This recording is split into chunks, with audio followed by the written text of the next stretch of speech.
بسم اللہ الرحمن الرحیم۔ سعودی عرب کے رہائشی ایک شخص نے خواب دیکھا کہ ایک شخص اس سے کہہ رہا تھا اس فون نمبر پر رابطہ کرو اور فلاں شخص کو عمرہ کرواؤ۔ فون نمبر بڑا واضح تھا۔ نیند سے بیدار ہوا تو اسے خواب اچھی طرح یاد تھا، مگر اس نے وہم جانا اور خواب کو نظر انداز کر دیا۔ 3 دن مسلسل ایک ہی خواب نظر آنے کے بعد وہ شخص محلے کی مسجد کے امام کے پاس گیا اور اسے بتایا۔ امام مسجد نے کہا، فون نمبر یاد ہے تو پھر اس شخص سے رابطہ کرو اور اسے عمرہ کروا دو۔ اگلے روز اس شخص نے خواب میں بتلایا ہوا نمبر ڈائل کیا۔ جس شخص نے فون اٹھایا، اس سے ضروری تعارف کے بعد اس نے کہا، مجھے خواب میں کہا گیا ہے کہ میں تمہیں عمرہ کرواؤں، لہٰذا میں اس نیک کام کی تکمیل کرنا چاہتا ہوں۔ جس آدمی کو اس نے فون کیا وہ زور سے ہنسا اور کہنے لگا، کون سے عمرے کی بات کرتے ہو؟ میں نے تو مدت ہوئی کبھی فرض نماز بھی ادا نہیں کی اور تم کہتے ہو کہ تم مجھے عمرہ کروانا چاہتے ہو۔ جس شخص نے خواب دیکھا تھا وہ اس سے اصرار کرنے لگا۔ اسے سمجھایا کہ میرے بھائی، میں تمہیں عمرہ کروانا چاہتا ہوں، سارا خرچ میرا ہوگا۔ خاصی بحث اور تمہید کے بعد آدمی اس شرط پر رضامند ہوا کہ ٹھیک ہے، میں تمہارے ساتھ عمرہ کروں گا، مگر تم مجھے واپس ریاض میرے گھر واپس لے کر آؤ گے اور تمام تر اخراجات تمہارے ہی ذمہ ہوں گے۔ وقت مقررہ پر جب وہ ایک دوسرے کو ملے تو خواب والے شخص نے دیکھا کہ واقعی وہ شکل و صورت سے کوئی اچھا انسان نہیں دکھائی دیتا۔ اس کے چہرے سے عیاں تھا کہ وہ شرابی ہے اور نماز کم ہی پڑھتا ہے۔ اسے بڑا تعجب ہوا کہ یہ وہی شخص ہے جسے عمرہ کرنے کے لیے خواب میں 3 مرتبہ کہا گیا۔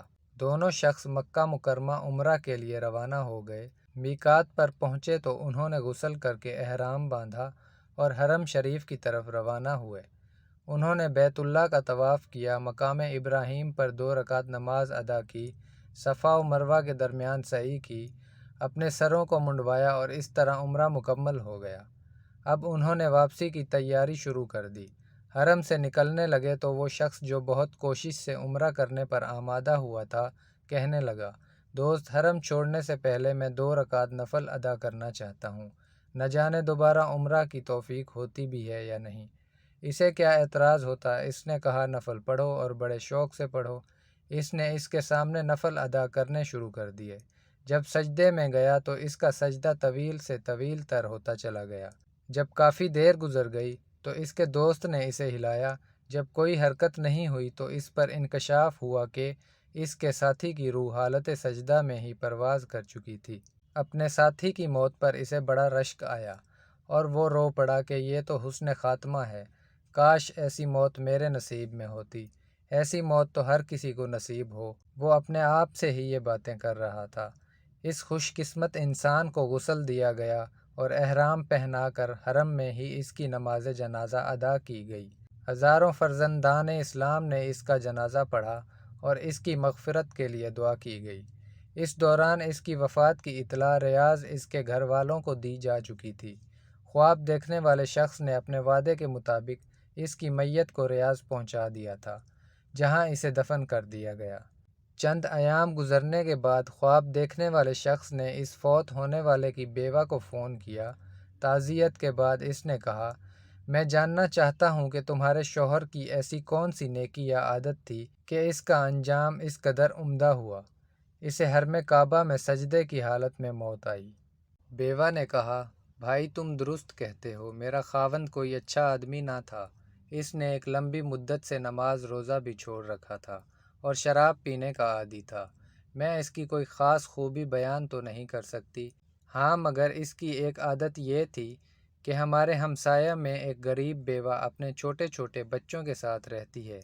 میرا شوہر روزانہ بازار جاتا تو جہاں اپنے بچوں کے لیے کھانے پینے کی چیزیں لاتا، وہ اس بیوہ اور اس کے یتیم بچوں کے لیے بھی لے آتا اور اس کے دروازے پر رکھ کر اسے آواز دیتا کہ میں نے کھانا باہر رکھ دیا ہے، اسے اٹھا لو۔ یہ بیوہ عورت کھانا اٹھاتی اور ساتھ میرے خاوند کے لیے دعا کرتی، اللہ تمہارا خاتمہ بالخیر کرے۔ قارئین کرام، اس طرح اس بیوہ کی دعا اللہ تعالیٰ نے قبول فرما لی اور اس شرابی کا اتنا عمدہ طریقے پر خاتمہ ہوا کہ اس پر ہر مسلمان کو رشک آتا ہے۔ اس بات کو ہمیشہ یاد رکھیے کہ اللہ کے رسول صلی اللہ علیہ وآلہ وسلم کا یہ فرمان بھی ہے کہ بھلائی کے کام آدمی کو بری موت سے بچاتے ہیں۔ اللہ تمہارا خاتمہ بالخیر کرے۔ ویڈیو پسند آئی تو لائک کر دیں، چینل کو سبسکرائب کر دیں اور ساتھ والی گھنٹی کو بھی بجا دیں۔ شکریہ۔